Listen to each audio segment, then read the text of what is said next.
আমাদের খলিশামারি অঞ্চলে জটামারি এক বাড়িতে এইভাবে কয়েকটা গোকরো সাপ উদ্ধার করা হচ্ছে। তার মধ্যে আপাতত আমরা দুইটা উদ্ধার করতে পারলাম সুস্থ সবলভাবে।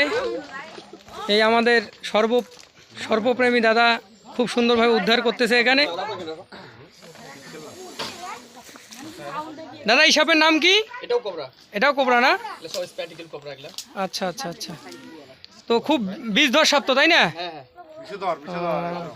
এটা সাধারণত কি ইঁদুরের গর্তে থাকে নাকি অন্য অন্য জায়গাও থাকে? এটা ও আচ্ছা আচ্ছা।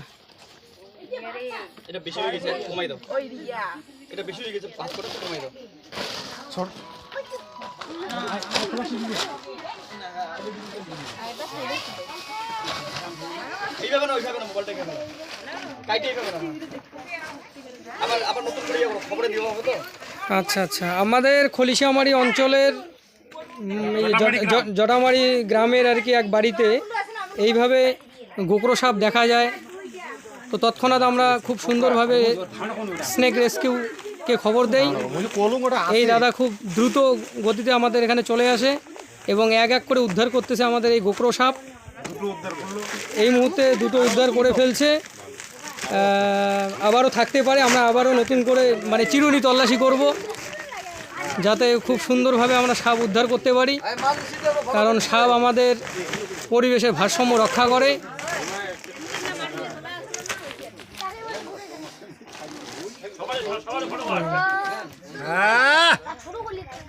আচ্ছা দাদা, এই সাপ কখন দেখছিলেন এখানে? এখানে তো সকালবেলা দেখা হয়েছে। আচ্ছা আচ্ছা আচ্ছা, সকাল থেকে মাঝে মাঝে দেখা হয়।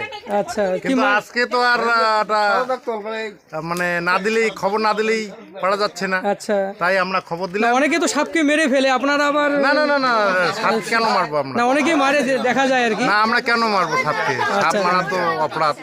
আচ্ছা, সাপ পরিবেশকে কিরকম ভাবে ভারসাম্য রক্ষা করে একটু যদি বলতেন সাধারণ লোকের জন্য। সাপকে তো বিষধর সাপ, ওরা তো কীটনাশক অনেক কিছু ইয়েকে ধ্বংস করে। সেভাবে আমরা মারি না। আচ্ছা আচ্ছা, এই জন্য কেউ কেউ হিন্দু মতে বলে যে গোকরু সাপ নাকি আমাদের একটা ঠাকুরের সাপ। আচ্ছা, সেই হিসেবে ওটা মারা যাবে না। এটাকে ওই কি ওটা স্নেক রেস্কিউকে খবর দেওয়া হয়েছে। আচ্ছা আচ্ছা, বন দপ্তর। আচ্ছা, ওনারা নিয়ে যাবেন। দাদা আপনার নাম কি? প্রদীপ বর্মন। এটা কি আপনার বাড়ি ছিল? না না, আমার পার্শ্ববর্তী বাড়ি। আচ্ছা আচ্ছা, ঠিক আছে, ধন্যবাদ। ভাইস্তার বাড়ি। হ্যাঁ।